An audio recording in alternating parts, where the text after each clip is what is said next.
to Pink Milk, where we, and by we, I mean me, serve Star Wars queerly, and I am excited to be back on here. It has been a few months. It was summer. I took some time off, hung out with my family. It was great. Lots of respite, lots of repair, lots of thinking, and one of those things I thought about was Pink Milk. I thought a lot about Pink Milk, actually, and Star Wars. I always think a lot about Star Wars. But what I realized over this summer was I think I've said what I need to say about Star Wars online. I've been going for a long time, and it is time for me to talk about some new things because I love this community. All of you have gotten me through some very tough times and some really wonderful times, and I appreciate all of you very much. So I'm hoping that you join me at my new venture, Skullboi. So if you're listening to this on Apple Podcasts or Spotify, when you're finished, head on over to Skullboi. Actually, if you're on Apple Podcasts, it's already a channel. Just hit the channel and Skullboi is going to be right there.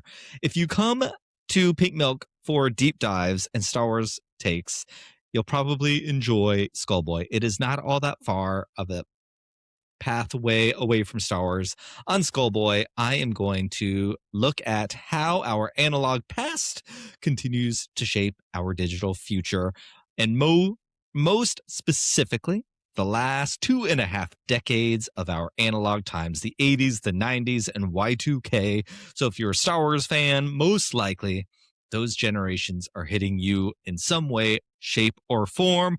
I'm going to talk all about pop culture, some of the history, some of the tech, and a lot of times I'm going to be joined by my friend Brian Higa that I met through Pink Milk, and we have been friends for years and years now, and I love his perspective. And in this clip that I'm about to share with you, you will hear him talking. So, without further ado, I'm going to put together a little greatest hits compilation of our very first episode to share with you, and hope that you're interested in what we got to say and you subscribe over to Skullboi on Spotify or Apple.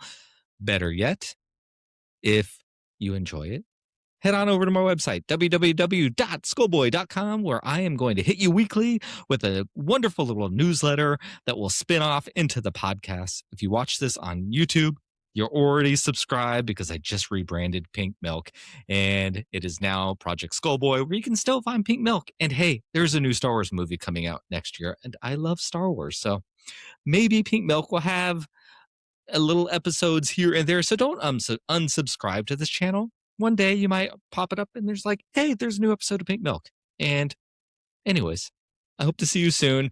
Follow me at Project Skullboi on Threads, and then head on over to www.skullboi.com and subscribe to the newsletter.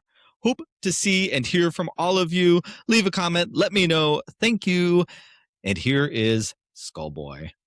Bye!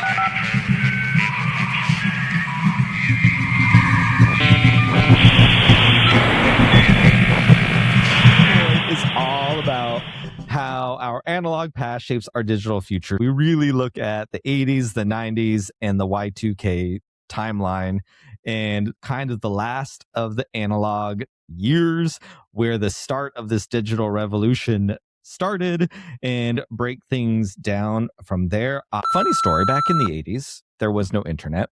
Shocking. Back then, you could get a Ninja Turtles toy with tax for $4.25. So it always had $4.25.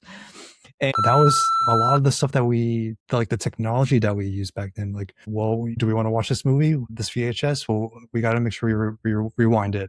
Well, we didn't know it back then, but doing those steps, it was a process. And in our head, we were creating these pathways and these connections, and it engaged us in ways that subconsciously we didn't realize until I think we're realizing it now, where we lose some of that when we are removing some of that friction and some of that process. So AI looks like it's going to kill it for us, but I feel confident that AI is going to bring that back. I hope. Interesting. This is a hopeful podcast. We're not doom and gloom podcast. We're a hopeful podcast. All right. Well, everyone, thank you for listening. I would ask Brian where people can find you, but I will say you can't. I mean, if anything, I have a YouTube channel where all I do is I post reels of my work, and I we'll post. I love to create videos of ambiences of different parts of the world. I like to create or record sounds, and I like to pair that with video in a way that is cool and hopefully is relaxing and will help people kind of take a pause in their day. But I'll get to it when I get to. It's one of those self projects that I try to. I love that. Of course, you want people to listen, but this is not a podcast that was monetized. We will never be monetized. I won't even commit to you will hear us every Wednesday at such and such time. We're really embracing the creative energy, the old internet of like going to look for things and not be spoon fed those things. If that kills how many people listen to us, that's what it does. But I think that's where both of us are at this moment in time. Is like less of the algorithm feeding me what I want, and I want to go search for the things that I want. So hopefully we will find those listeners that are interested in the same thing, and we will put episodes out. When we put episodes out, we will strive for semi-weekly, let's put it that way. But if it doesn't happen, it doesn't happen.